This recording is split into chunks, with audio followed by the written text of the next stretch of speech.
Petit Jornal. Inteligência e irreverência em doses diárias.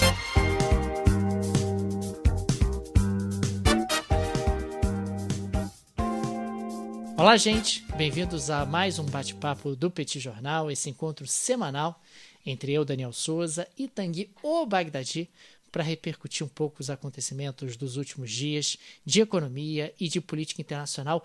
Tanguy, ontem tivemos o episódio número 1000. Isso. Número 1000 do Petit Jornal, então hoje é o episódio 1001. 1001 podia ter um patrocínio, né, Daniel? Acabou que a gente deu mole e não negociou esse patrocínio. Faltou visão pra gente, não rolou o patrocínio. Mas hoje é o bate-papo, hoje eu fiz o dever de casa, pesquisei, bate-papo 231.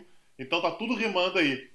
Episódio 1001, bate-papo 231. Que maravilha, hein, Tanguy? Que maravilha, o Petit Jornal começou despretensioso e chegou ao episódio 1000. Pois é, eu fiz as contas aqui, Daniel, sabe que eu sou bom de conta, né? Pô, você é bom de conta. E aí você eu cheguei à conclusão que cada um de nós, né, que faz a coluna individual e participa do bate-papo, a gente participou de cerca de 2/3 dos episódios, o que significa que eu e você gravamos cada um para a base aí dos 660 episódios ao longo desses últimos 5 anos. Rapaz, é muita coisa, hein, Tanguy? Olha, eu vou te dizer que eu não teria chegado tão longe se não fosse os nossos apoiadores, porque aturar Tanguy Bagdadi é complicado. Não é fácil, é complicado, é difícil. Eu te admiro por isso. Te admiro por isso. Mas eu também só tô aqui por causa dos apoiadores. Às vezes eu falo assim, porra, Daniel, chato pra cacete, eu entro na live aqui, ele entra logo depois, aí eu lembro, porra, manter os apoiadores, a galera tá lá financiando, ajudando a gente. Aí eu continuo. E Daniel, eu vou falar em conta, você sabe que eu sou bom de conta, não sabe? Eu sei. Esse é seu forte, esse é seu talento. Isso. 4 mais 5 dá quanto? Vai, rápido. 4 mais 5 dá 9. Então o que você estava reclamando? O que você estava reclamando do presidente, Daniel? Me conta. Eu tô reclamando porque, no caso, a conta é menos 4 mais 5. Mas a distância entre menos 4 e 5 é 9. Eu não tô entendendo a implicância. O nome é a imprensa globalista que tá reclamando. É a imprensa globalista. É. Então, peraí.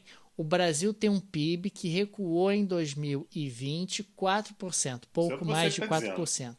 Tem uma expectativa de recuperação, de expansão do PIB de 5%, mas sobre a base de 4% retraída. Isso. E aí o presidente diz que a gente cresceu 9%. Cara, 5, ele fez 4, 9. rapidinho de cabeça ali, é difícil. É difícil, complicado fazer isso de cabeça. Para começar, não é uma adição simples. Não é assim 4 mais 5, 9. Não é assim. Não é assim. Você está calculando em cima de uma outra base, tem uma conta um pouco mais complexa do que isso. Agora, não dá, né, Tanguy? Pô, menos 4 mais 5, 9. Pô, o presidente não tá nem entendendo o que está acontecendo com a gravidade da situação. É por isso que o pessoal aprova fundo eleitoral de 4 bilhões de reais. O pessoal tá achando que tá na Suíça, Tanguy, que a economia tá bombando, que, 4, 5, 9, o Brasil tá tendo um crescimento chinês, então vamos que vamos. Você duvida de aparecer em campanha eleitoral no ano que vem, que cresceu 9%? Você não consegue realmente duvidar? Não duvido. Inclusive, você pode fazer ali um recorte no vídeo dizendo, olha, o Brasil é um milagre. O Brasil está crescendo 9% dentro de um contexto de pandemia. Olha que maravilha. Pois é, não é para qualquer um. O nome disso é planejamento. Tanguy, é difícil. A gente poderia ter presidentes, né, que, sei lá, cara, fizessem declarações que façam sentido, assim, de maneira linear. Acho que não. É pedir muito? Você acha que é pedir muito? Eu acho que não pode, não, cara. Muito? Acho que não pode, não. Acho que não é permitido, não. Por estatuto? Tem que ser vida louca pra cacete. Daniel, vamos entrar em pautas que façam algum sentido? Por favor. Vamos lá. Eu queria falar um pouquinho sobre o Afeganistão. A gente falou sobre o Afeganistão nas últimas semanas. Você sempre fala sobre o Afeganistão, Tanguy. É um dos seus temas preferidos. Você parece uma velha, sabia? Uma velha caduca. Porque você sempre tem uns assuntos que aparecem 2 vezes seguidas. Tanguy sempre fala. Eu vou fazer o quê? Os Estados Unidos estão saindo do Afeganistão. Por pouco tempo era a Coreia do Norte. A Coreia do Norte aparece toda semana. A Coreia do Norte não tem 3 anos que não aparece a Coreia do Norte. O Kim Jong emagreceu, não falei nada aqui. Brexit deve estar sem comida lá. Deve estar sem comida para ele emagrecer. Pois é. Então, o Afeganistão, o que está acontecendo agora é que os Estados Unidos estão saindo do Afeganistão. E aí aconteceu uma coisa curiosa, porque a ideia é, se os Estados Unidos estão saindo, a OTAN começa a sair do Afeganistão também. Lembrando que a intervenção que aconteceu lá a partir de 2001 era exatamente a entrada da OTAN no Afeganistão. E aí o seu Erdogan presidente da Turquia, falou: ó, é o seguinte, vocês vão indo, eu vou ficar aqui. E aí ninguém entendeu muito bem. O plano do Erdogan era cuidar do aeroporto. Ó, eu vou ficar aqui, eu vou cuidar do aeroporto. Então garantiu que 500 soldados turcos vão ficar no Afeganistão para tomar conta do aeroporto de Cá de Cabul. que é isso? Pois Cá é. de quê? Vai tomar conta do aeroporto de Cabul, que eu também achei curioso, Daniel, que é o nome do aeroporto é Aeroporto Hamid Karzai. Hamid Karzai foi presidente do Afeganistão Logo no início, né? entre 2001 e logo no 2014. início. Ou seja, ele inaugurou um aeroporto com o nome dele. Mas tudo bem, noves fora, vá lá, né? Tá lá o aeroporto com o nome dele. Mas Ô, Tanguy, aparentemente... Getúlio Vargas, quando era presidente, inaugurou a maior avenida do Rio de Janeiro na altura e resolveu botar o nome dele também, o cara. nome dele é o nome e cargo. Avenida nome Presidente cargo, Vargas. Presidente, não presidente é Vargas. Quem é Vargas? Não, Presidente Vargas.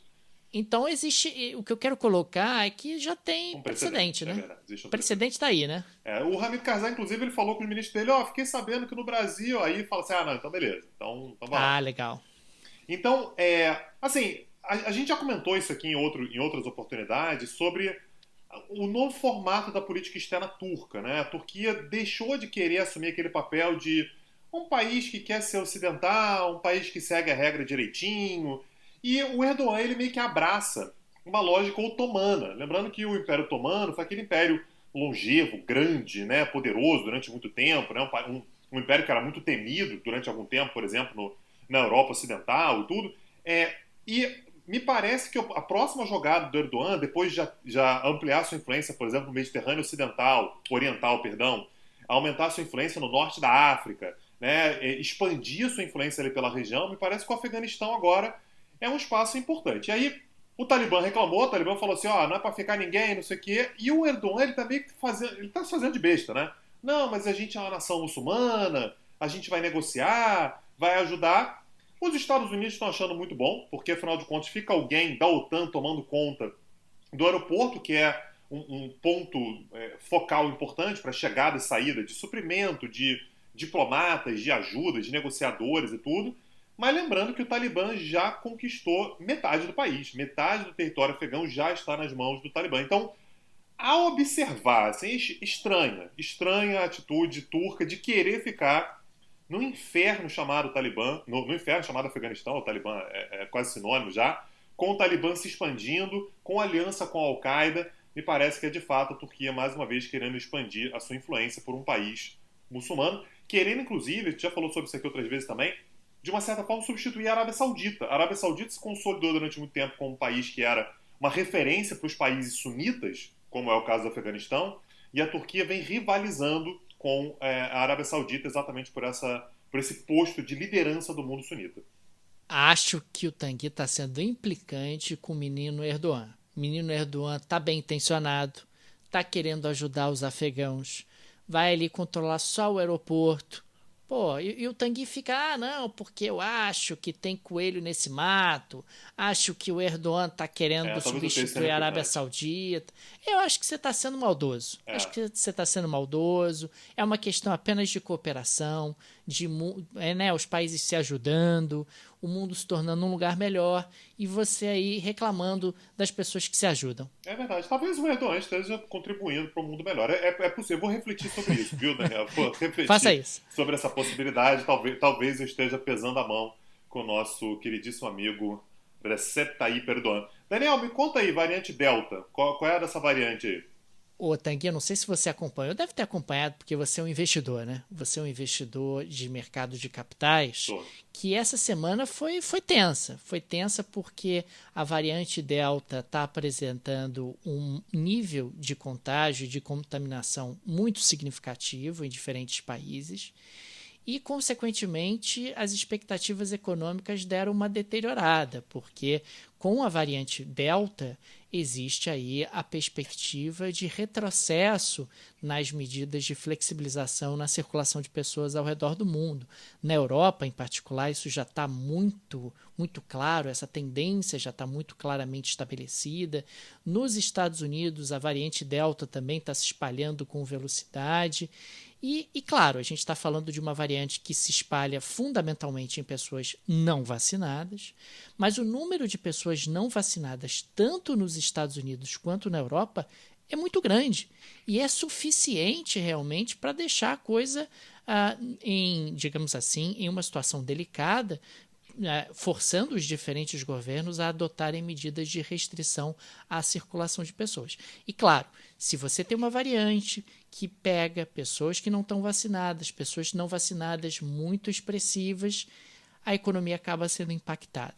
Então, esse é um elemento de preocupação que surge agora nesse segundo semestre de 2021, a variante Delta, o impacto que essa variante Delta está tendo em termos de vidas humanas, em termos de contaminação, e existe sempre o temor também do seguinte, quer dizer, se o vírus continua circulando, a chance de aparecer uma nova variante que eventualmente escape das vacinas que estão aí sendo aplicadas na população mundial é grande e, consequentemente, a gente continue preso nessa pandemia por um tempo um pouco mais longo do que estava se projetando num passado recente em função do avanço da vacinação pelo mundo. Então, acho importante a gente estar atento a essa variante Delta, ao aumento no número de casos que tem acontecido na Europa e nos Estados Unidos, para poder observar se isso vai trazer implicações econômicas em função da necessidade de novas medidas de isolamento pelo mundo. Se eu não me engano, a variante Delta ela vinha sendo conhecida como a variante indiana, né? Foi na Índia que surgiu, aí ganhou o nome, de uma certa forma, oficial de variante Delta. Então, a se verificar, a notícia boa foi que, pelos estudos que já fizeram, a Pfizer e a AstraZeneca, as outras não é conclusivo ainda, conseguem combater essa variante depois da segunda dose. Então, o que aumenta a necessidade ainda mais de aceleração da vacinação em tudo quanto é lugar, né? Então, tem países que realmente já estão vivendo no pós-pandemia. Os Estados Unidos, por exemplo, teve final da NBA ontem, eu fiquei mais uma vez agoniado, né? Assim, a quantidade de gente amontoada no estádio, no ginásio, né? Do lado de fora, comemorando e tudo, enquanto Los Angeles, por exemplo, voltou a obrigar o uso de máscaras, né? Isso foi na semana passada. Em lugares fechados, claro, mas voltou a obrigar o uso de máscaras porque voltou a crescer o número de contaminações, né? de casos confirmados, num país que, né, no caso dos Estados Unidos, que estagnaram nos 48% de vacinação da população. Não consegue avançar mais. Tá gratuito lá, você vai em qualquer lugar, gratuito que eu digo, qualquer lugar que você chega, você consegue vacina escolhe rápida, a vacina que você escolhe a quiser. vacina e não consegue ultrapassar os 48%. O governo tem feito, inclusive, campanha, vacinem-se, mas já assim, tem uma parcela da população que decidiu que não vai se vacinar. Então essas pessoas, inclusive, elas colocam em risco, como a gente já está falando há muito tempo, as demais, né, por causa da probabilidade de surgimento de novas variantes. Nessa semana, o Joe Biden, inclusive, publicou vídeos na Casa Branca com uma menina, com uma adolescente, pedindo, inclusive, que os adolescentes nos Estados Unidos se vacinem. E essa semana também tivemos o Reino Unido liberando boate, né, Tanguy? Sim. Quer dizer, e há, inclusive, uma certa tensão no continente europeu e uma perspectiva de que o continente europeu bloqueia a entrada de britânicos por perceberem que existiria aí um risco significativo de uma circulação mais expandida da variante Delta no Reino Unido, particularmente em pessoas não vacinadas. Então, tem muita coisa para acontecer e existem elementos de atenção que precisam ser monitorados até para avaliar os impactos econômicos que eles podem, porventura, ter. Avançando com a pauta, Daniel, o outro assunto que eu acho relevante, aí envolve muita geopolítica, é aquele projeto Nord Stream 2. Né? Só para lembrar, pessoal que não lembra o que é isso, é um gasoduto, né? Um gasoduto enorme, aliás, que liga a Rússia à Alemanha. O Nord Stream 1 já está funcionando, então a Alemanha já compra gás natural russo por meio desse Nord Stream, que sai ali, passa pelo Mar Báltico, e ao longo dos últimos anos vem sendo construído o Nord Stream 2, e está perto de ser concluído, muito provavelmente vai começar a operar no ano que vem. E é uma alternativa alemã para conseguir comprar mais gás natural russo, que barateia, e é uma alternativa russa, aí é que vem a malandragem, de conseguir vender gás natural para a Alemanha sem passar pela Ucrânia. Então você dribla a Ucrânia, diminui a dependência russa da Ucrânia, o que vem incomodando muito os Estados Unidos. E aí, algum tempo atrás eu comentei aqui que os Estados Unidos estavam pensando se de repente colocavam sanções contra o Nord Stream, que naturalmente irritou profundamente a própria Alemanha. E depois o Biden relaxou, falou assim, beleza, não tem jeito, não tem volta e tal, mas vamos tentar dar uma regulada na coisa. E aí, na semana passada, Daniel, a Angela Merkel, aliás, na semana do aniversário dela, esteve em Washington. Parabéns, Angela Merkel. Mandei mensagem para ela. E ela Mandei te respondeu? mensagem para ela. Não, não Ainda respondeu. não. Ela devia estar ocupada. Ela estava com o Biden. Então, ela estava com o Biden lá. Ela tem muitos compromissos. É uma pessoa que trabalha bastante, né, Daniel? Não é uma pessoa qualquer. Então, ela esteve em Washington e aí hoje saiu finalmente o resultado do que foi conversado acerca do tema. Teve um comunicado conjunto, portanto, entre Estados Unidos e Alemanha com a tentativa, né, com o objetivo de pacificar a questão em torno do Nord Stream 2. A ideia é, o Nord Stream 2 vai sair, vai começar a funcionar e os Estados Unidos estão ok com isso, a Alemanha está ok com isso e a Rússia pode ficar tranquila. Mas foram feitas ameaças, eu não sei nem se o nome disso é ameaça velada, né? Parece ameaça real mesmo, que é, se a Rússia utilizar a exportação de gás como uma arma para isolar a Ucrânia, como forma de pressão, como forma de chantagem, vai haver sanções econômicas, vão haver sanções econômicas ocidentais contra a Rússia. Inclusive deixando claro que há outras fontes de gás natural, pode comprar gás natural do norte da África, pode comprar gás natural dos Estados Unidos, isso aí tem. Vai ser mais caro, mas a gente banca e a gente paga, então que a Rússia não vem de gracinha tentando prejudicar o abastecimento de gás natural na Europa Ocidental, tentando isolar a Ucrânia e inclusive colocar a Ucrânia na jogada. Se a Rússia continuar tentando interferir na Ucrânia, vai haver sanções. E se há uma demanda também, isso vai ser negociado daqui para frente, de que o gás natural russo continue passando pela Ucrânia. Já estava definido que isso ia acontecer até 2024, é uma garantia para a Ucrânia não perder uma parte importante de grana que é pago para o gás natural passar pelo seu território. Então isso vai acontecer até 2024 e Estados Unidos e Alemanha estão demandando que isso seja ampliado por mais 10 anos. Ou seja, que o gás natural russo, uma parte dele para chegar na Europa, continue se passando pelo território ucraniano até 2034. Isso está sendo negociado. E aí, Daniel, as surpresas que aparecem para a gente. Putin disse, beleza, tá ótimo, tô confortável, tô tranquilo, tô de boa, vamos negociar. Então, aparentemente, um capítulo importante, a página vai ser virada, com algumas condições, naturalmente, uma negociação, mas a Ucrânia claramente sendo defendida, protegida por Estados Unidos e Alemanha. Interessante, Tanguy, que ontem nós tivemos a nossa aula gratuita, né? Falamos bastante sobre integração e entre as integrações mencionadas estava a da União Europeia e um dos aspectos que a gente explorava, que continua absolutamente atual em função dessas colocações que foram feitas sobre o gasoduto, é a tentativa russa permanente de tentar minar o projeto de integração europeu, né? De tentar atrapalhar o projeto de integração europeu e tentando ali manter a sua zona de influência, a sua área de influência nos países mais próximos. A Rússia acabou perdendo a oportunidade de impedir que países como a Polônia, como a Hungria, como os Bálticos entrassem na União Europeia, mas é surpreendente o Putin estar colaborando numa situação como essa, na medida em que ele tem esse histórico de fustigar ao máximo a integração europeia e os países da Europa Ocidental, né? Mas ele também sabe jogar, né, Daniel? Eu acho que é assim, espera começar a funcionar. Na hora que o gás começar a rodar, aí eu começo a dizer, não, mas isso aqui eu não sei se eu vou chegar. Porque, assim, a parte fundamental ainda temos alguma coisa para negociar. O que o Biden admitiu não tem mais jeito, o gasoduto está pronto já praticamente, não tem muito mais para onde correr. A Alemanha precisa, assim, do gás natural vindo da Rússia. Toda vez que os Estados Unidos, com Trump e agora com Biden, criticavam o Nord Stream, eles arrumavam uma crise com a Alemanha. Não é interessante para os Estados Unidos ter uma crise com a Alemanha e a Rússia sabe disso.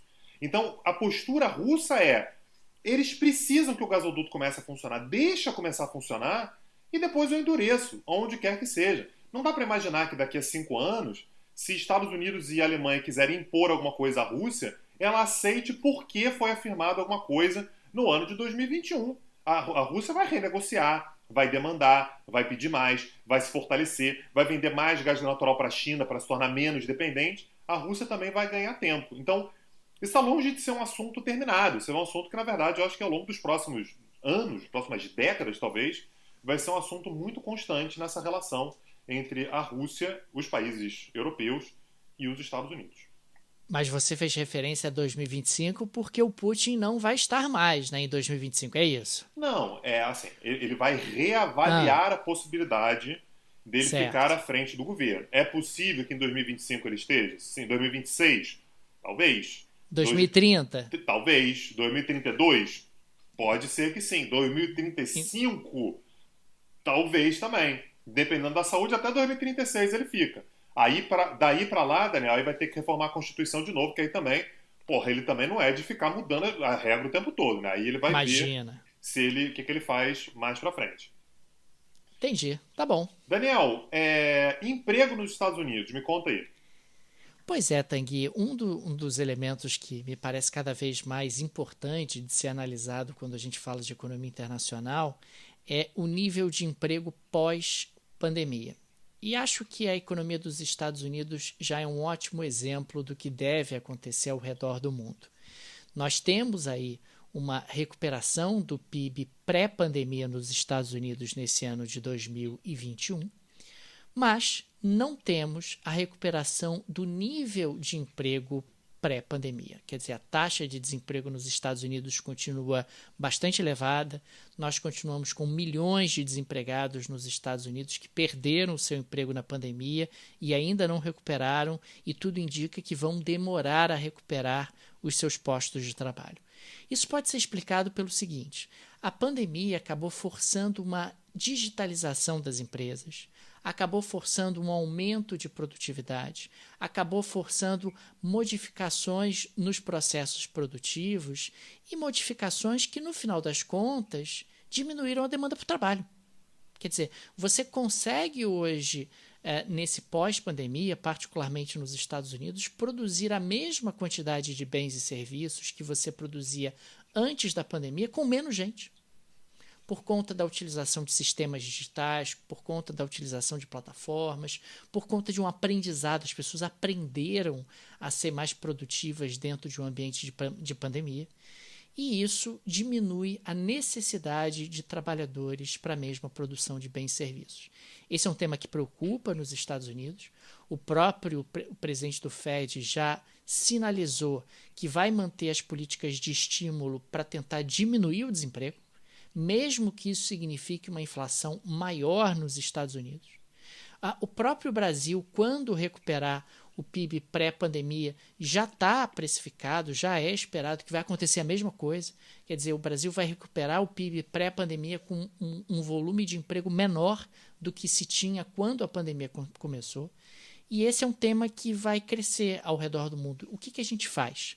Como é que a gente qualifica essas pessoas? Como é que a gente reinsere essas pessoas no mercado de trabalho? Ou quais são as políticas públicas que devem ser implementadas para essa nova situação?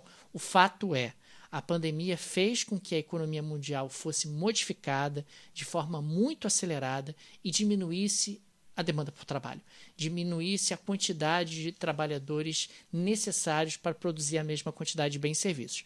Ao mesmo tempo, abre espaço para mais crescimento, né? Porque essas pessoas podem ser empregadas e a economia pode atingir um patamar muito superior ao que ela estava antes da pandemia. Mas isso precisa ser pensado, você precisa ter planejamento, precisa ter projeto para que isso aconteça e, consequentemente, as pessoas encontrem trabalho e a economia retome aí uma certa normalidade. Normalidade até com mais produtividade. Nos Estados Unidos, o Biden, inclusive, já se adiantou, né? A gente comentou isso aqui várias vezes já, e aprovou, junto ao Congresso, pacotes de incentivo, né, para construção civil, infraestrutura e tal, na casa de 6 trilhões de dólares, né, que é uma cifra inacreditável. Então, Ao longo de ao anos, longo né? de Não é anos. tudo de É uma uma vez. forma, naturalmente, de você colocar as pessoas para trabalhar. Se você tem baixa qualificação, obra de infraestrutura vai ter, construção civil vai ter, isso estimula uma série de outros setores, me parece que é exatamente se adiantando essa necessidade de retomada do crescimento. Na época, aqui no Petit Jornal, a gente falou isso muito na base de uma competição com a China, né? A China crescendo muito mais, os Estados Unidos crescendo menos, crescendo, mas crescendo menos, uma retomada, né, pós-pandemia, mas a questão do emprego também, imagino, esteja nos planos do governo federal dos Estados Unidos.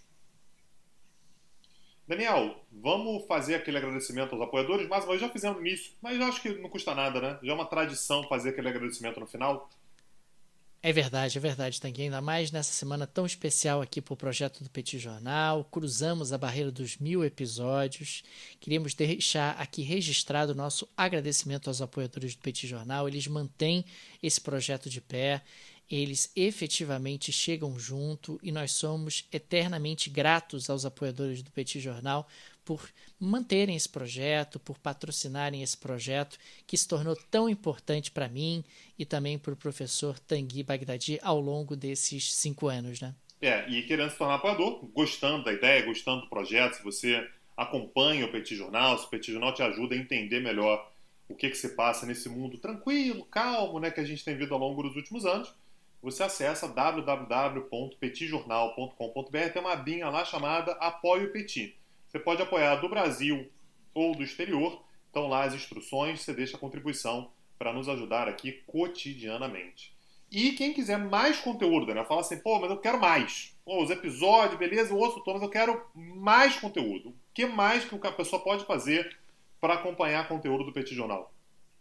Tem as aulas gratuitas, aliás, ontem aconteceu mais uma aula gratuita do Petit Jornal, acho que já foram 10 ou 12, sei lá quantas aulas gratuitas a gente já ofereceu. A de ontem foi sobre integração, se a integração morreu, né? Se as integrações morreram, se elas ainda têm espaço dentro do mundo atual. E na semana que vem nós começamos um novo curso, um curso sobre Mercosul, Tanguy. Veja você, o Mercosul faz 30 anos e está vivendo a maior crise de sua história e será analisado o Mercosul ao longo de 4 aulas, a primeira delas na próxima terça-feira, que dia é terça-feira que vem? 27 de julho é a primeira aula. Então, se você quiser acessar as aulas gratuitas ou os cursos do Petit Jornal, vai lá no site, não do podcast, mas o site do outro projeto, que é o petitcursos.com.br. Maravilha. Então, convidados, mais uma vez, terça-feira, dia 27. São 4 terças-feiras. Aliás, tem aula toda terça-feira, né, Daniel? São 4 aulas de curso e tem sempre uma aula gratuita no meio. Fica ligado aqui no podcast, fica ligado nos nossos sites, porque lá vocês encontram tudo. Um abraço, até semana que vem. Tchau, tchau. Petit Jornal. Inteligência e irreverência em doses diárias. Acesse www.petitjornal.com.br.